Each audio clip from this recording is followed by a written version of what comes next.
अरे सुशीला, कैसी हो? अरे आशा दीदी, हम बहुत अच्छे हैं। आप कैसी हैं? मैं तो बिल्कुल ठीक हूँ। सुशीला, तुम कहाँ हो आजकल? बहुत दिन से दिखाई नहीं दी, तो हाल खबर लेने चली आई। मन में तो ये भी ख्याल था कि बच्चों के कारण व्यस्त रही होगी, पर फिर मन नहीं माना तो मिलने आ गई। बताओ, सब ठीक है ना? समस्या का तो यूं है दीदी कि आगे कुआं और पीछे खाई। आपकी सुने तो समस्या और घर वालों की सुने तो समस्या। कैसी समस्या सुशीला बहन? अब ये गुड़िया के बापू बता रहे थे कि उनके किसी दोस्त ने बताया है कि वैक्सीन वगैरह लगने से उनके गांव के कुछ 10-12 बच्चों की तबीयत बिगड़ गई थी। तो उन लोगों ने तो भैया साफ साफ मना कर दिया है कि कोई सुई नहीं लगेगी। अरे ये सब खेती में नमक डालने वाली बात है सुशीला, मतलब जड़ ही खत्म करने जैसा।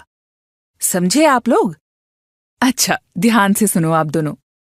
टीकों से होने वाला बुखार सामान्य होता है।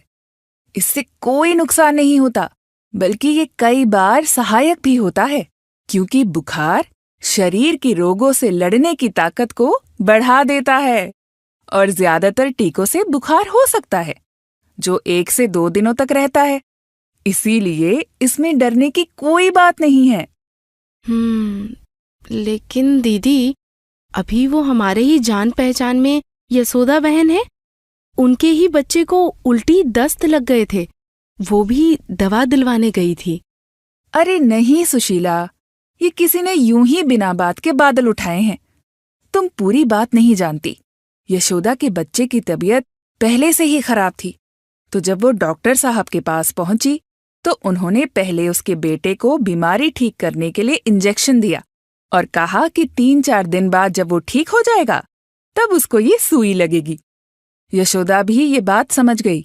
अच्छा दीदी, मतलब उड़ाना था आटा और कोई चक्की ही उड़ा दिया। हाँ। अरे बिटिया, कई साल पहले जब गुड़िया का चचेरा भाई छोटा था तो उसे भी ऐसे कई टीके लगवाए थे। बेचारा बड़े दिनों तक बिस्तर पकड़े रहा उसके बाद। तो समझ सकती है बेटी, दूध का जला छाछ भी फूंक फूंक कर पीता है। नमस्ते आशा दीदी। नमस्ते रवि भैया। तो चाची, ये सारी कही कहाई सुनी सुनाई बातें हैं, बस और कुछ नहीं। टीका लगवाने से उल्टा सेहत बेहतर होती है और कई बीमारियों से बचाव होता है। अभी कुछ दिन पहले छज्जू के लड़के को खसरा हुआ और सबने उसके घर भीड़ जमा कर ली, जबकि सब जानते हैं कि ये बीमारी छूने से फैल भी सकती है। और अगर बच्चे को समय पर टीके लगे होते तो ये नौबत ही ना आती। पर बिटिया, हमने और हमारे पूर्वजों ने कौन से टीके लगवाए थे, और देख, कभी किसी को कुछ हुआ ही नहीं। हमारे रवि की सेहत भी बचपन से अच्छी है।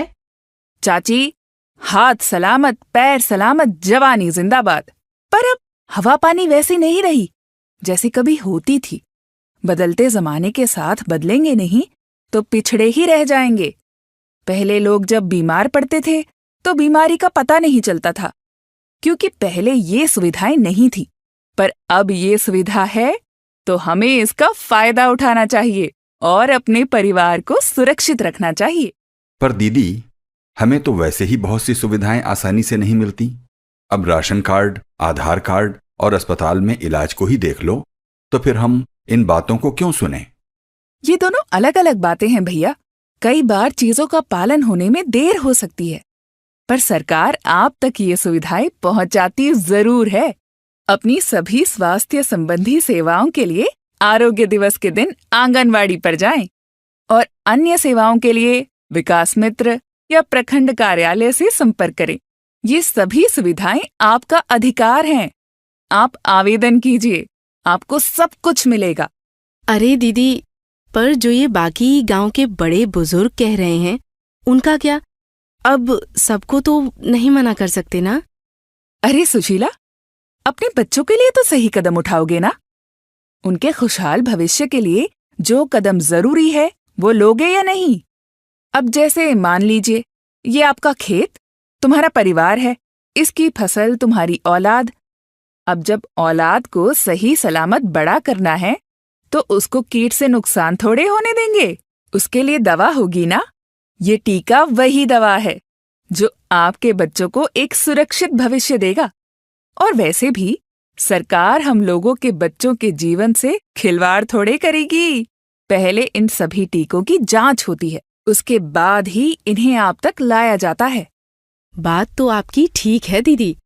हम तो अब समझ गए हैं कि कोई भी बात यूं ही सच नहीं मान लेनी चाहिए।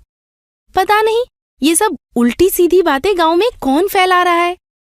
हम अपने बच्चों को सारे टीके लगवाएंगे और हम अपने रिश्तेदारों से भी बात करेंगे और उनको भी साथ लाएंगे। हाँ, बात तो ठीक ही है। साथ में ये भी समझाना कि ऐसी किसी भी गलत जानकारी से दूर रहें और किसी भी नतीजे पर पहुंचने से पहले उसके बारे में ठीक से जान लेना चाहिए। अगर ऐसे कोई भी बात हो तो बेझिझक किसी सरकारी डॉक्टर से या मुझसे या एएनएम दीदी से पूछ लें। अच्छा चलो, अब मैं चलती हूँ। मुझे सरपंच जी और रहीम चाचा से भी मिलने जाना है, तो जल्दी ही फिर मिलने आऊंगी। ठीक है दीदी, नमस्ते। फिर मिलेंगे सुशीला।